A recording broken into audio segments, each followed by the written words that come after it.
Good morning, everyone, or good afternoon if you happen to be in a different hemisphere. Welcome to this Legal 500 webinar on risks, reputation, responsibility, ESG management with a real impact.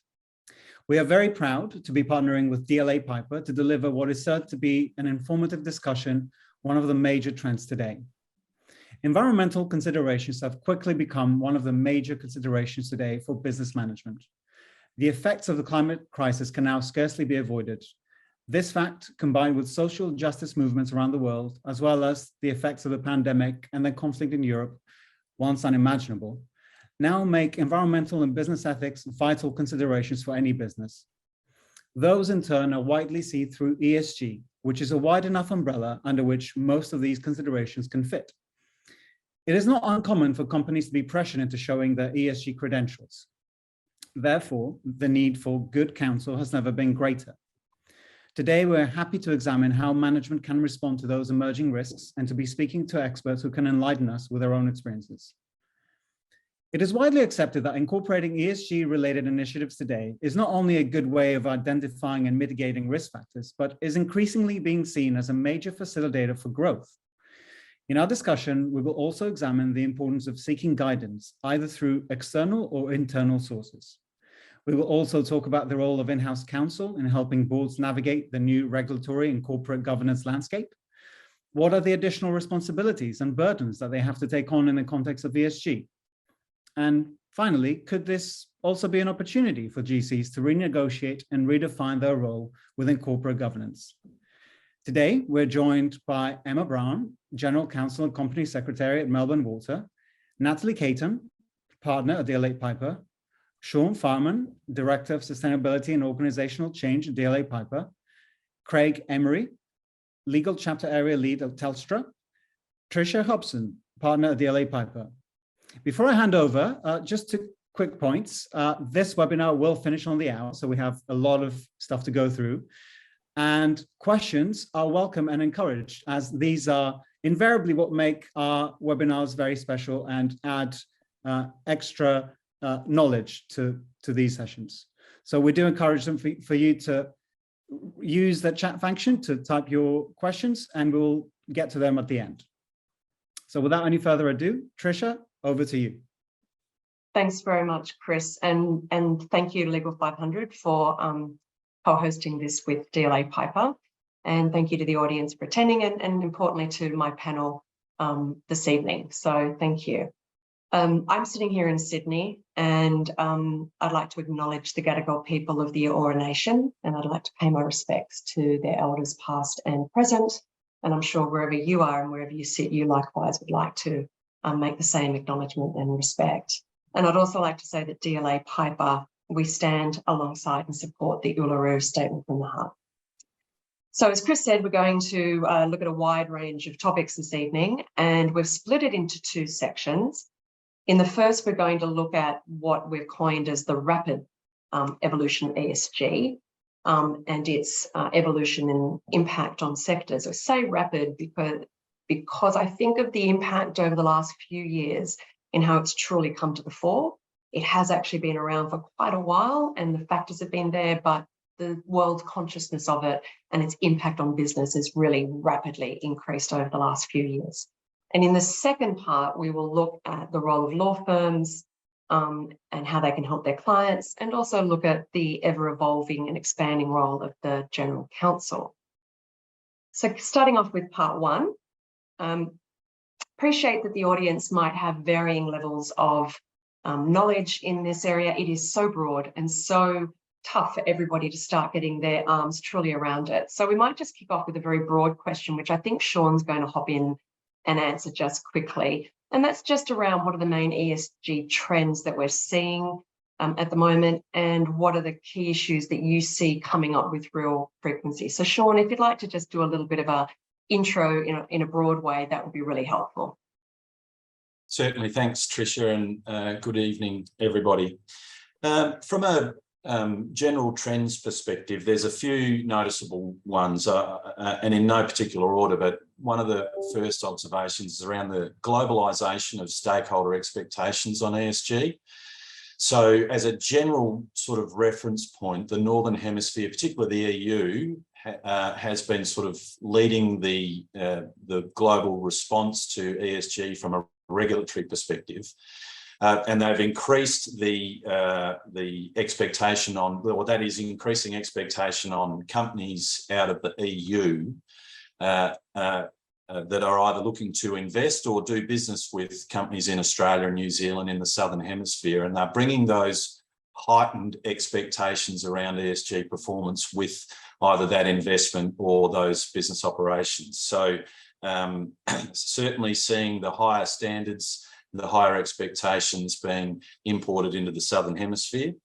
I think the second very noticeable aspect is that organisations are increasingly understanding that whilst there is a lot of conversation and it's a very popular media topic around environment, ESG is bigger than just environment. It's bigger than just climate change. It covers the social and the governance aspects as well. And so mistaking responding on the environment front for the full spectrum of ESG is no longer acceptable. We've also noticed post-COVID a much greater or heightened focus on the S, on people, on particularly employees, on employee experience and work environments. That's a noticeable trend. I think from an organisational perspective, we're seeing the ongoing conversations around greenwashing are perhaps increasing rather than going away. So the stakeholder activists are increasing their expectation that companies are, there's a really strong alignment between what they're doing and what they're saying.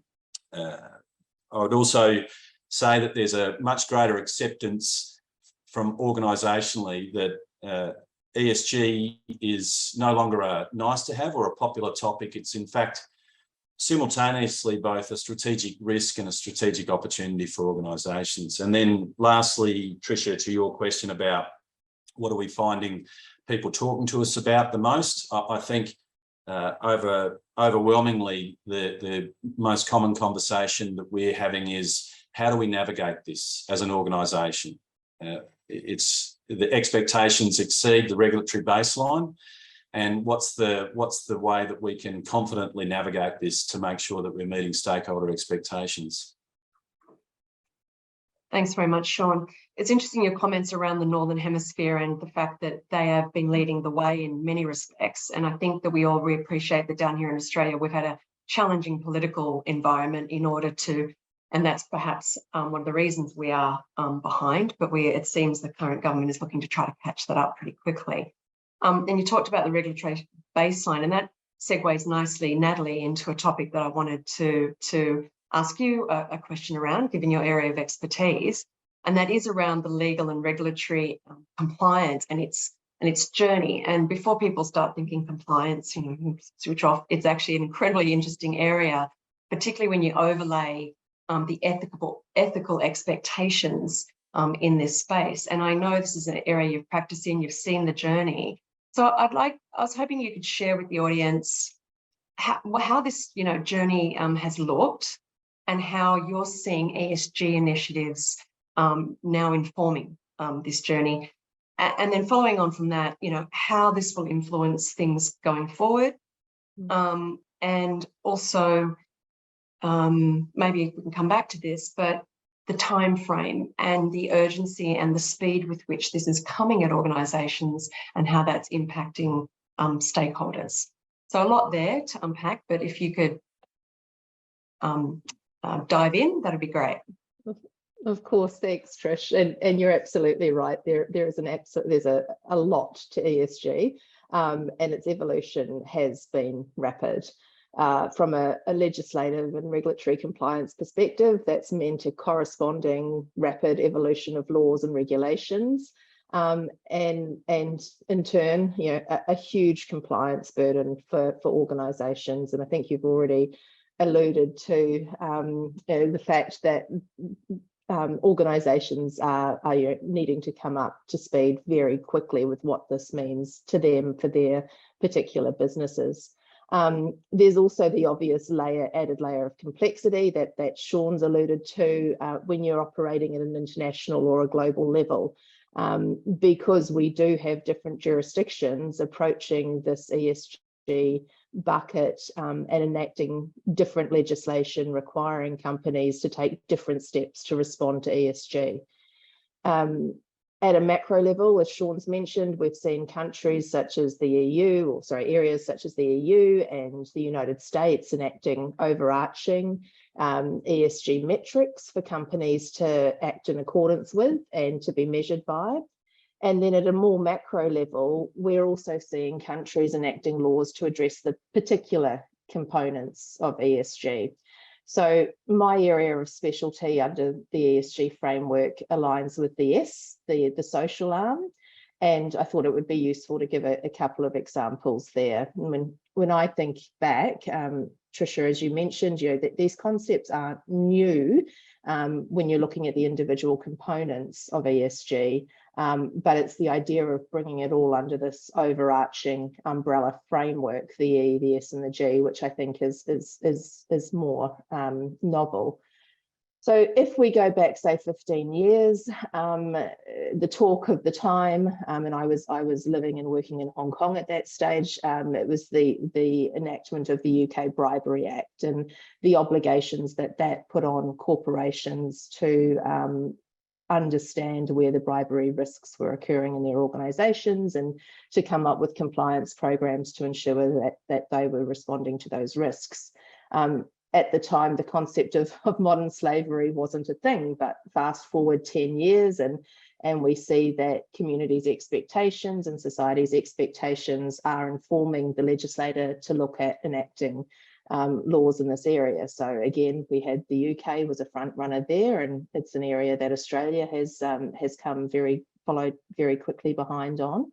And this is now starting to morph again, and we're seeing in the EU that it's not just the supply chain risk that's being focused on, but expanding more generally into human rights regulation and legislation, both downstream and upstream of your business.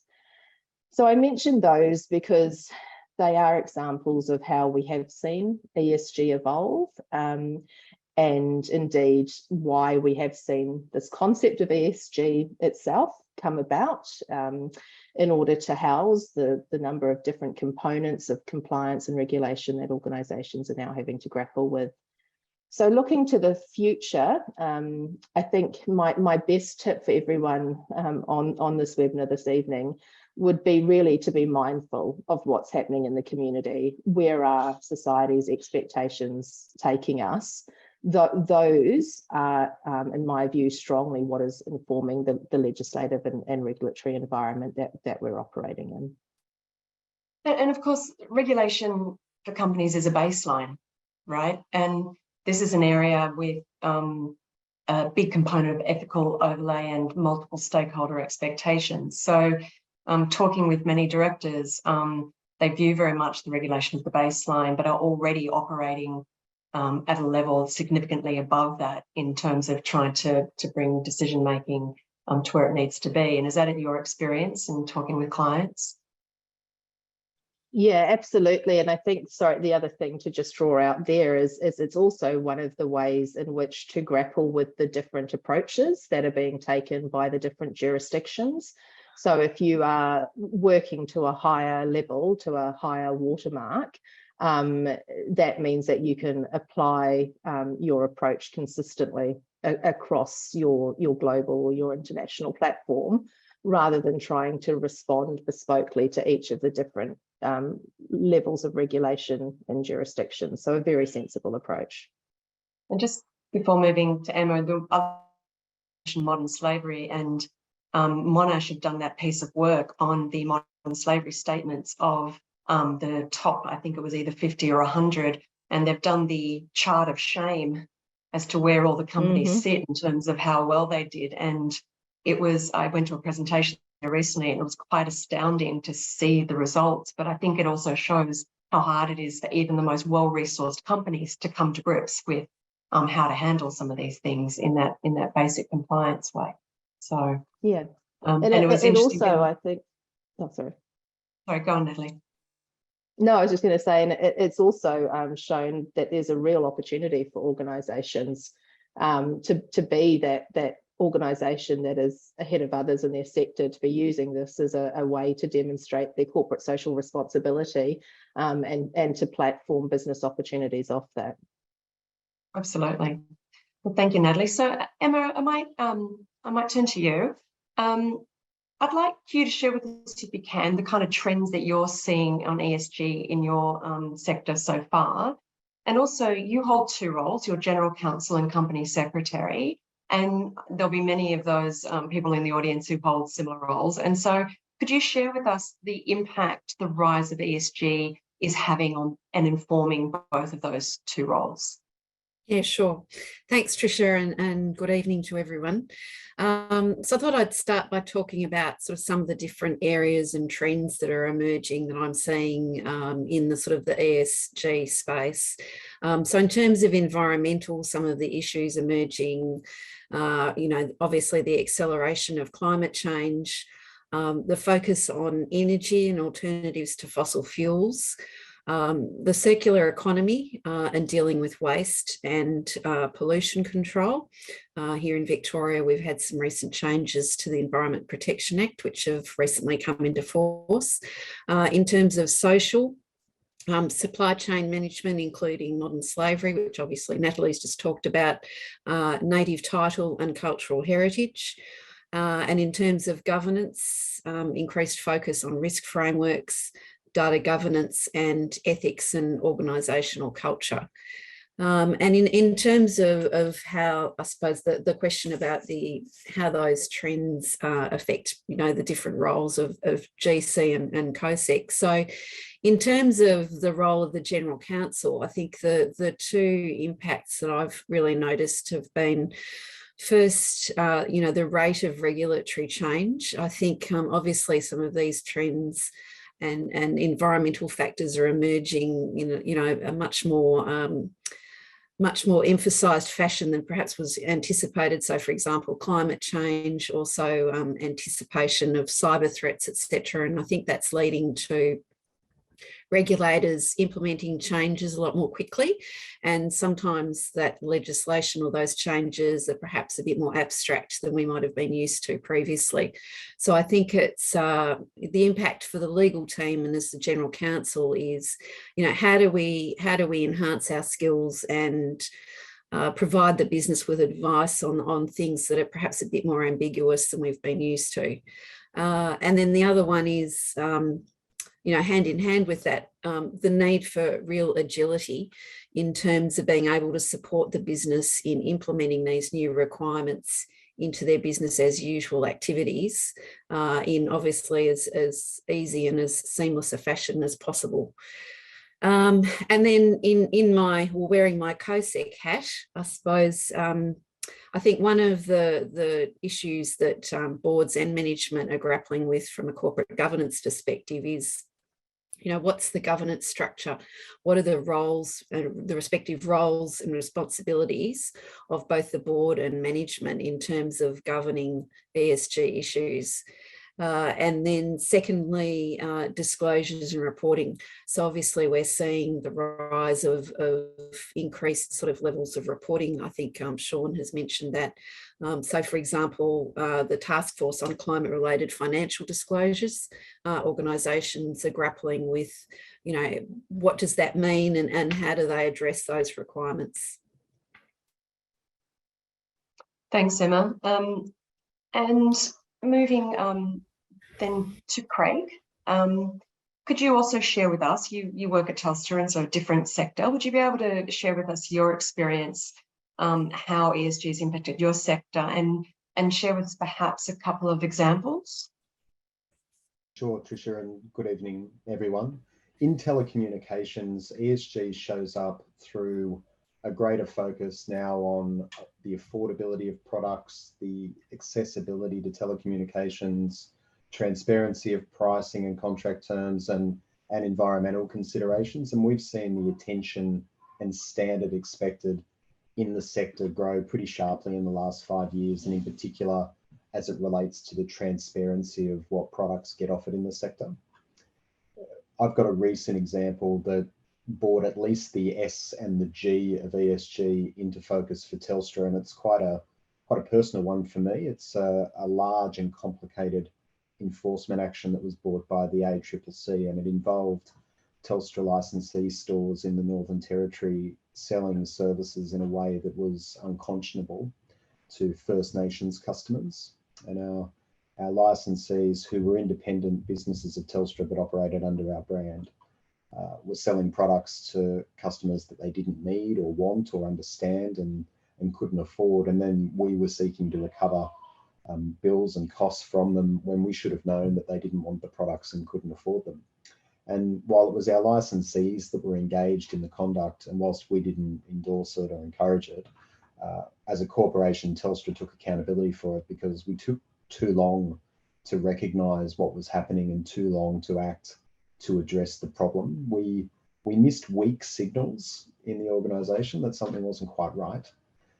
And we ended up settling the issue with the ACCC rather than making them prosecute us. And we paid a $50 million penalty, and we entered into an enforceable undertaking to remediate customers and address our sales practices, but also to contribute to the communities that we'd harmed by improving digital literacy and improving our internal awareness of cultural sensitivities that are in play in those communities. And the terms that we settled on involved far broader considerations than what we would have agreed to if we'd been looking at that through a purely legal lens. And we ended up using our ESG principles to guide, firstly, the decision to settle, and then on what terms.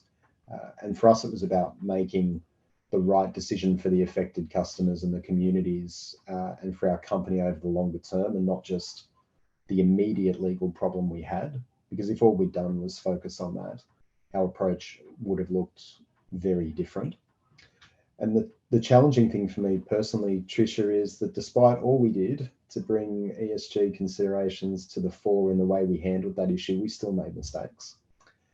We thought we'd engaged really broadly and in the right way with stakeholders, but we mistook telling stakeholders what we were doing for engagement, when what we should have been doing was listening to them more closely and shaping our responses based on the feedback we were getting. And with one key stakeholder in Reconciliation Australia, it resulted in us losing our Elevate RAP status, and that was a real low point for us. And it's taken us 18 months to get back to the point of having a new RAP, and we've done that based on a dialogue to understand really where we should be focused. And we've now been paying a lot of attention to plumbing all of that through the organisation, so it's not just the job of the sustainability team or the legal team. And that's a really critical thing to get right if you want to make ESG part of the DNA of your company, in my view. Well, I mean, thank you for sharing that, Craig, because those sort of examples are incredibly powerful in many ways, and including showing that what was a very difficult situation for you and a risk to your organisation, you did have the opportunity, though, to then tackle the problem in a way that was an advantage for you, I guess. And so because it showed that you were going to go above and beyond and deal with this in a way that had the chance of improving Telstra's reputation and making up what had happened. So, and learning and lessons. And if I can just pick up on the governance point that both you, Emma, and Craig, I think there's a lot of governance issues, no doubt, within what happened. And you look at, not sad, you look at the most extreme, I guess, example of governance failing, and in the ESG space was the Rio over the last few years. The G is often seen as the sleeping part of ESG, but more and more, I think, if you are interested in governance, you realise how important it actually is, because it is the bones upon which you can drape the rest of the E and the S, I guess. And I'd just be interested, perhaps Emma or Craig, both of you, any thoughts you have in relation to the role of governance and the impact that it has in this ESG space. So I don't know, Craig, did you want to kick off? Yeah, happy to have the first go. It's crucial, and the thing that that issue brought home to me, as well as others that that I've gone through in my career, is that governance needs to evolve with the times. We thought we had good governance. We thought we had good controls. We're a well-resourced company. We're not lacking for risk managers and compliance professionals and lawyers. And despite all of that, those weak signals weren't joined together. We'd see one of them in one part of the organisation, and that part of the organisation wouldn't think to equate it with something happening in another part. And so they never came together to amount to more than, something that doesn't quite amount to something more than a blip on the radar. It never became the big problem that it was. And that, whether you talk about driving it through the entire organisation, that is to rule out the silo effect, which can result in things slipping through. And Emma, you talked, when you were talking about the impact this is having on governance and having to review governance. Have you got anything you could share with the audience along those lines? Yeah, sure. I think Craig raised a really interesting point around, risk frameworks. And I think that was one of the things I highlighted as being one of the G elements that I think is coming to the fore as part of this whole sort of ESG framework. I think the increased nature of reputational risks and stakeholders, beyond the normal sort of shareholders, I think has also obviously increase the level of focus on how a risk management framework's made real within the organisation. And just, as I said, that need to be really careful and mindful of the reputational risks. Thanks, Emma. And that segues into something I'd like to raise with Sean. And this is you mentioning of risk frameworks and how do you actually develop them. And Sean, you picked up on that in your original opening comments. And I know this is something that you focus on, and that is how do companies actually grapple with implementing and dealing with ESG across their organisation. So you specialise in going into organisations and helping them achieve change. So could you share with us your experience of how ESG related initiatives have been affecting or informing that change? And does the pace of how ESG is impacting help or hinder companies in that transitional change? Yeah, thanks, Tricia. I'd just say as a generalisation, rarely do things that are accelerating in nature help organisations respond from a change perspective, just as a starting point. For decades of helping organisations with organisational change and delivering effective change, one of the things that I've learned over that journey is the most effective change that actually ends up achieving what the organisation intended is where the people that will be affected by the change are involved in designing the change, rather than a small group of people centrally designing a change. It's okay for a small group of people centrally to create an intention, but if the small group designs the change and then goes and communicates it, to Craig's example around communicating to stakeholders rather than collaborating with them, it's difficult to achieve meaningful organisational change. People tend to acknowledge that they'll make a change, but don't become accountable for genuinely changing. So the tricky part about that is that takes time. You can't rush collaboration, or people that are being impacted will feel left behind and they will start nodding, but in their hearts they're not believing or they're not buying in. So you have to be patient to set the right environment, that the right people are involved in designing a change, and also that they are prepared for and sufficiently supported for a change. If you do that up front, you are infinitely more likely to be successful in implementing your change and then realising the benefits or the objectives that you had. That feels a little bit like what we call going slow to go fast. It feels slower to start with, which tends to be counterintuitive for organisations once they've created an intention, but in the long run, you're infinitely better off.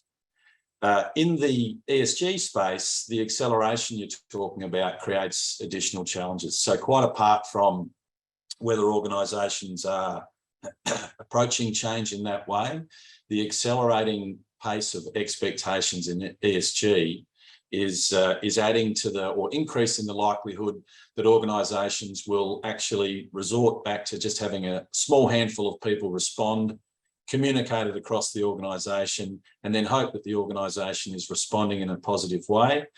And the risk there, of course, is that you end up announcing to the public and to your stakeholders that you're doing something that in fact you aren't. And that's where we see greenwashing accusations on the rise.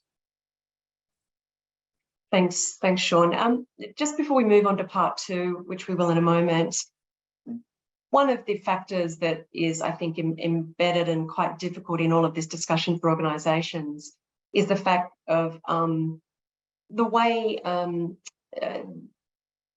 companies now have multiple stakeholders to take into account. And there has been that movement over the last sort of 4 or 5 years to the fact away from the shareholder king to multiple stakeholders. And ESG, of course, this is an essential part of ESG and its rise and its impact on organisations. And that is something I think board members are particularly, I think, struggling with in terms of who the duties rest with. And I know that the AICD recently had Brett Walker commissioned to do an opinion in relation to directors and taking into consideration a wider group of stakeholders' interests than just the shareholders in terms of fulfilling their duties.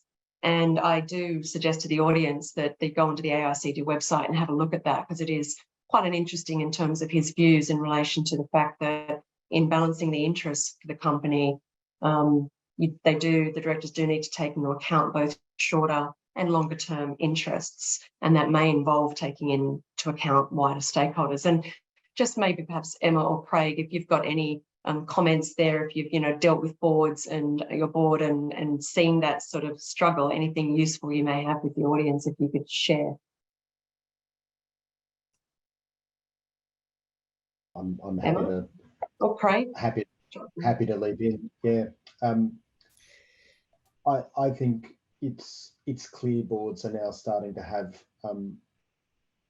concern for a wider set of stakeholders beyond shareholders. The prevailing wisdom that I hear seems to be that if you do right by a broad set of stakeholders, that will go a long way to discharging your obligations to shareholders, and commercial success will follow. And I think it's a simple rhetoric, but I think there is some truth to it.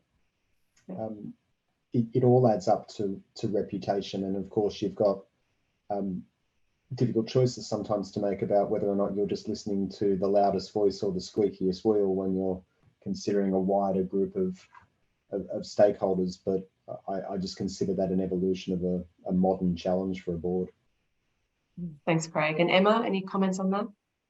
Yes, I think that the Banking Royal Commission and obviously the APRA review of the CBA highlighted the need to really take account of customer experience. And I think that, along with these ESG trends, we're seeing, boards taking a really deep interest in customer feedback and customer trends, satisfaction levels, and metrics associated with customer engagement with organisations, and also looking at not only trends, but also sort of feedback from outliers and, customer journey and experience. So, yeah, I would definitely agree with what Craig said. Thanks, Emma. So we might move on to the second part, and this is around law firms and how they can help clients, and also the evolving role of the General Counsel. So, Natalie, I might start with you.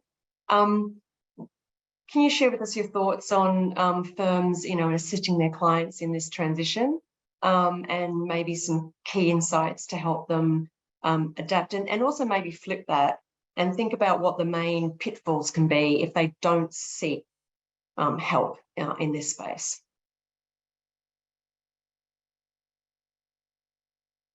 If you're on mute. And we were doing so well not having had to use that line in this webinar so far. So I apologise for being the one to let the side down there. So I think the first observation that I'd make is the way in which a company builds its ESG platform does need to be bespoke to that organisation. And it should continue to evolve and to change as the company changes and as societies and communities' expectations change. And if you're not doing that, and if you're not forward looking, that is where you will come unstuck and where the pitfalls will arise. There's a lot that goes into developing an ESG platform. And so, in the time available, we can't cover everything, but there were two key points that I think are crucial, and also where I do see organisations really missing an opportunity. So the first is around building a framework that responds to all of these different components of ESG. We've been discussing that ESG is this umbrella term. It houses a number of different areas that an organisation needs to consider in its business operations. And in that sense, we've spoken about climate change, we've spoken about modern slavery, anti-bribery, sanctions. But there are a number of others, and I've seen in the chat and the questions raised that people have been asking about whether data protection and data ethics is an area that falls under the umbrella. Absolutely. How we protect people's personal data and the pitfalls for not doing that and getting it wrong can be severe, not only from a legal consequences and penalty perspective in many jurisdictions, but also for an organisation's reputation and profiling. Similarly, someone asked about diversity inclusion. Again, absolutely. If you're not getting your people right, then there are huge risks and ramifications. Gender pay gap falls within that as well. And I think, to a point that I made earlier on in the session, new areas will continue to emerge. So unless you have that framework set up, you're always going to be one step behind, and you're unlikely going to be doing things in a consistent and responsive manner. So I just wanted to round out that first point by saying the point of all of that was that I think that with each of these components, although they're all looking at different areas of ESG, the way in which you can manage those is broadly consistent. So, for example, any area of ESG that I can think of, one of the first steps that you have to take is understanding the risks that that area presents to your organisation, so that you can consider how best to respond to them. Training, communication, third-party due diligence, they're all also likely to be common elements of your compliance program. And once you've established that framework, each time something new comes in, or each time you need to reconsider and reassess a particular component, you have the framework in place. Finally, that leads into the last point, and I'll be brief because I know that we're running short of time, but it's crucial that you don't reinvent the wheel. There will be so many things in your organisation that you're already doing that can count towards the steps that you're taking to monitor your ESG risk. So if you're preparing a modern slavery program, what are you already doing at the supplier onboarding process that would be useful for you to either understand the risks that you're taking or to respond to them? And Tricia, at that, I'll stop unless there was anything else that you wanted me to elaborate on. No, thank you. Thank you, Natalie. That's really helpful. And Sean, I might move to you. In your role, you'll have seen law firms giving advice. You'll have seen in-house general counsels and the role that they play. And I imagine you've seen the good, the bad, and the ugly. And we'll never ask you to name names, but could you share some lessons from what you've seen and observed with the audience, and what you'd like to see firms do more of or do better? Yeah, thanks, Tricia. I'd just start with a view that I'm sure that everything that's ever gone on around providing either internal advice or being an external firm supporting clients was well-intentioned and with a desire to help. I think one of the things that I've observed over the last few years, and this is improving, but ESG is a new issue for lots of people, not just clients, but also for law firms in how they are going to respond to supporting clients. And you see that evolution around what is ESG, what level of understanding is there within a firm that might be supporting a client, and then to what extent are they actually helping a client versus potentially distracting them. Most of the conversations, and from time to time, you will be having a conversation internally or as an external supporting a client about the entirety of ESG, but the reality is most of the conversations tend to be about a particular aspect of ESG and its application. So, for example, building ESG considerations into a procurement function, which is necessary for an organisation to do, but is a narrow aspect. And so ultimately operationalising ESG has a range of narrow things that need to be addressed. One of the trends, I guess, that I've seen is that in supporting clients to do this, firms failing to reaffirm with the client that in any decision they make, in any action that they take as a function, that they should be connecting back to the centre to say, is this congruent and consistent with our ESG ambition? Which hopefully is a ESG ambition that the organisation has confidence is going to meet stakeholder expectations. I'd say that I'd like to see more of that becomes a consistent expectation where we avoid what I've seen as at times a risk and at other times an issue, where there's overly narrow focus and support, which tends then the choices that organisations are making tends to be reflective of the opinion of perhaps a law firm rather than actually a conscious decision based on the core ambition that organisations have. That would be one of the main trends.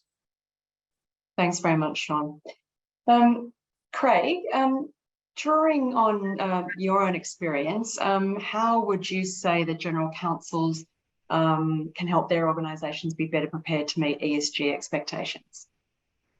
Might just pick up on Sean and Natalie's observations, because I think when we talk about a regulatory baseline, there's something in that. One of the main ways I think a GC can help their organisation is by reshaping the way legal risk is thought about and managed.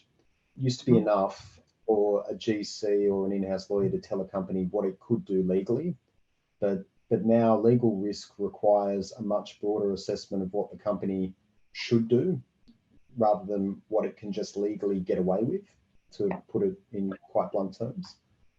The strict legal answer is rarely the whole answer to an issue or even the right answer. And whilst that level of sophistication might be more prevalent in boards, it's not as prevalent in the lower levels of an organisation, and that is generally where the issues are born. And so I think there's that cultural job of pushing that could do versus should do message through a company. And there's a real art to that, because when a GC or a lawyer brings an issue to the table, it has a compliance note to it. And whilst it's true ESG has a compliance dimension, we'd be wrong to think that it isn't also value accretive.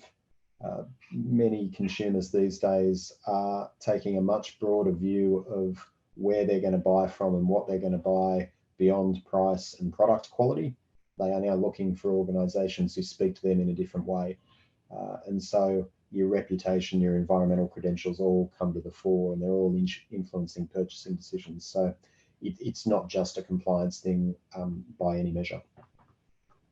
It's sort of an enabling with a safety net, and listening to you talk about it, I mean, do you see this as quite a shift and a recent one in terms of the need and the mindset for the general counsel? Yeah, I do. I really do. I think the truly great ones have always been doing this. They've always seen their remit as more than just strict legal advice. Yeah. But I think now it's becoming table stakes. I don't think you can do your job as a GC anymore unless you are influential in ESG decisions and you are having a strong point of view about what the organisation should do, and be willing to say that, not just sit on the fence and say, here's the legal advice, do with it what you will. And just your experience in terms of the rest of the executive allowing the GC to hold that space, because it's also, I imagine, a new dynamic for them as well. And what are you seeing? And I'll Emma, I'll ask you about that as well, but how are you seeing that dynamic? They welcome it where the advice is not confused. And what I mean by that is where the must do and the should do are not blended together so that they are not able to be distinguished by the executive. The executive always holds the right to take a legal risk if they choose, provided they're properly advised. So you need to be clear about what the legal dimension is, but then have the courage to say, in your shoes, I would do this. Bringing that broader perspective that a GC is often very lucky to have to bear in the advice that you give. And this is their role as an influencer as well within the organisation, and increasingly needed. So it's interesting, I imagine, how the dynamics are playing out. And with that, Emma, I might turn to you, and I'd be interested in your thoughts on those topics as well, but also interested in your thoughts on the General Counsel and the board relationship, and what impact ESG is having here, and thinking about this in terms of opportunity too, because it's like everything. This is about risk and opportunity. What are the potential opportunities for general counsels, particularly listening in today, when dealing with ESG issues? And I guess, Craig, you've just talked about what some of the opportunities are in terms of them stepping into that more influential and executive role. So can you share with us your thoughts on that area? Yeah, sure. So thanks, Tricia. I mean, I think that ESG presents a really great opportunity for general counsel and in-house counsel both, because I think obviously a lot of the areas that we've talked about as forming the basis of ESG are areas that are heavily regulated and require significant input from the legal team. So I think by virtue of that increased involvement, I think it really does increase the prominence and highlight the important role of the in-house legal team. I agree with Craig's comments. I think, as we've discussed, part of ESG is the consideration of the broader church of stakeholders. And I think, to some extent that means that, the general counsel becomes to some extent the moral compass. It's like, as Craig sort of mentioned, you're almost expected to provide, the advice. Well, if you're looking at it from a strictly legal perspective, this is the answer. But then, taking into account all of the other issues and, doing the pub test and thinking about, the other sort of stakeholders, this is the advice I would give you about how you approach this problem. And as Craig said, this is what I would do if I were in your position. But, once again, I, agree wholeheartedly with Craig. The role of the general counsel is obviously as an advisor, and obviously an important part of that is influencing, but also an important part of that role is to recognise that you offer your advice and your suggestions, but also the executive are free to make a different choice. Thanks, Emma. Now, I'm conscious of the time, and Chris, I can see we've got a few questions in the chat, and I know you're going to take the questions. So let's hand over to you, and I'll just make a little wrap-up comment at the end. That's right. Thanks, Tricia. So yeah, thank you all for sharing your expertise. It's been so illuminating listening to you all. And I also want to thank our audience for engaging with us. As Tricia said, we do have a number of questions to which we want to get. First of all, I think as a good starting point, if I could get to the topic of, so the question of how has the topic of ESG changed the way that in-house counsel influence key stakeholders? And if I could ask Sean to chip into that, and then of course anyone else who might want to also add, they'll be more than welcome to. Sure, thanks, Chris. I think Emma and Craig have just been touching on this. So I think how it's changed has been well covered by Emma and Craig around both the opportunity and the expectation. So the opportunity to have a strong voice in organisational decision making and guidance to it, and also the expectation that it's necessary.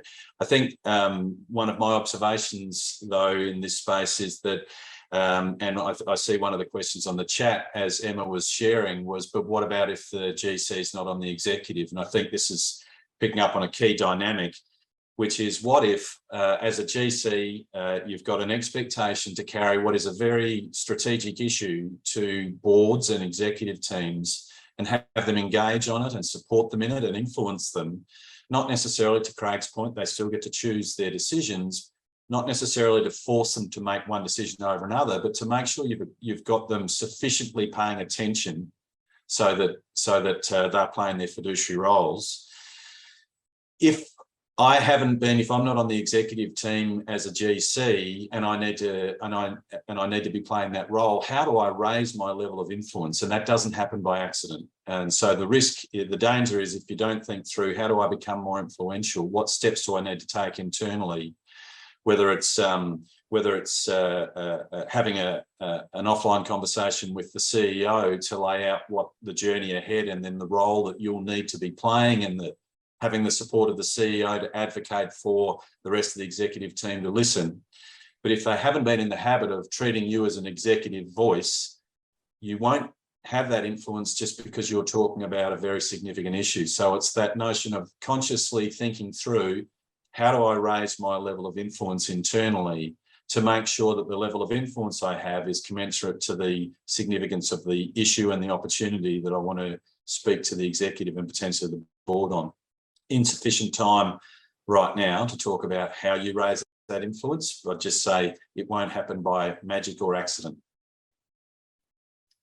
Thank you, Sean. Thank you for expanding on that as well. I believe one other interesting question posed from our audience might be someone mentioning a position of Chief Trust Officer within organizations and why they might be considering this new position. And I would just like to ask the panel, what are the views with respect to the pros, the cons of such a role? I reckon in the last 10 years, there's been more chief positions created than in the last 50 before it. So there's chiefs of everything at lots of corporates, and that's not a bad thing if it promotes focus on something that's important. And trust is clearly important. It's a key driver of reputation. It's central to ESG. I wouldn't be for it or against it. What I would say is that if it takes away a belief in the organisation that ESG is an organisation-wide issue to manage, then it would be a bad thing. But if it acts as a rallying cry for an organisation to pay attention to trust and attention to ESG, and you can then plumb that through into the DNA of the company, it's a good thing. That makes a lot of sense. Thank you, Craig. Another very interesting point from our audience would be about the ISSB. They mention at COP26 last year, a new standard-setting body, the ISSB, was formed, and they have released a prototype climate risk disclosure framework. Are you seeing companies engage with this and start using it yet? If not, do you think this will become the main climate disclosure framework in the future? I'd be interested to hear also from either Tricia or Natalie on this, whether with your wide experience, you also have experience with this or any other standard setting bodies really that help inform your practice. I might just add, certainly seeing companies engage with it, there's no doubt. The TFCD framework is one which is increasingly being utilised by companies.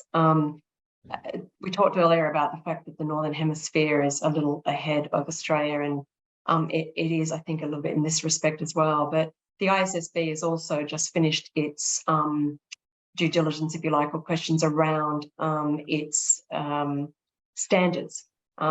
This is an area, I think the framework and then the standards upon which you use is a real area of contention right now, because there are, I think, some hundreds of different types of frameworks and standards that you could adopt. And how do you judge net zero plans, for example, if you don't know you're comparing apples and apples, and etc. So I think my experience is that the ISSB work is looked at as is being looked to be the gold standard, and companies are adopting what they've done.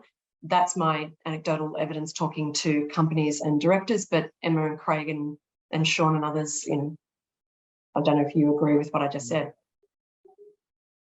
I'll jump in. I agree with Tricia's observations, but I think it is an area where, as you said, sort of there's sort of a number of different bodies bringing out different frameworks. And I think a lot of organisations are just adopting a bit of a wait and see approach to work out sort of what's going to be the universally accepted standard, and trying to do the best that they can in the meantime. It's an area that's going to evolve as well, if you ask me, Chris. I agree with Tricia about where that particular standard is up to, but having just emerged from reporting season at Telstra, where and having spent a lot of time with our climate reports and grappling with questions about how do you measure a stage 3 emission and things like that, which are really new and difficult things for boards and management to deal with. I think we get to a point eventually where there is a baseline set of reporting that every company must do, but then there will be a level of reporting over and above that which is not legally required, but which starts to become societally demanded as sophistication about climate change starts to grow. Right now, if you've got a target to reduce your emissions, that's kind of enough, but that won't be enough for very long. It will get much more sophisticated over time, and people will start to expect you to have that. And do you believe, Craig, that this could also be an opportunity for certain companies, well, with no standardized body required? Could that also open the window for certain behaviors that we might not want to see as much, such as greenwashing? Do you see that as a possible pitfall there? Oh, yeah, absolutely. Yeah. Absolutely. I mean, it's already a pretty crowded space to stand out. A couple of years ago, if you had an ambitious climate target, you were alone amongst companies, and now it sort of seems everywhere you turn, everyone's as ambitious as the next person. Right. Before I hand over to Tricia, there's one brief comment requesting that we just bring attention to the Brett Walker opinion, which, Tricia, I believe you have the website ready for us, but I think we might also be able to share that afterwards with those of our audience that have agreed to be contacted afterwards. So that is the Brett Walker opinion. And Tricia, I would just like, if we've got time, we could just cover one brief question still. We have someone mentioned a small not-for-profit and the fact that they're very encouragingly and positively trying to discuss and define ESG considerations to include in their new investment policy. And any of you have any recommendations for what they might consider, how they might go through a meaningful change process? It sounds like one for you, Sean. It does, Sean. Yes, there'd be a couple of reasons for that. The first one being on the surface, the nature of the question. The second one being the person who asked it, which is my sister, Erin. Hi, Erin. So in short, we will talk offline about how to best approach that very briefly. But I'd say, Chris, just generally speaking, the right place to start in a conversation about ESG, considering something like that, is to do your fact finding on who your material stakeholders are from an ESG perspective, those people that will expect something of you. Begin there, understand who they are, understand what their expectations of you, what they are, and then work out as an organisation which of those expectations do you have a desire, an appetite, or an ability to meet, and make sure that you feel like that will be meeting the material expectations. So that's the sort of the very high level right flow from my perspective.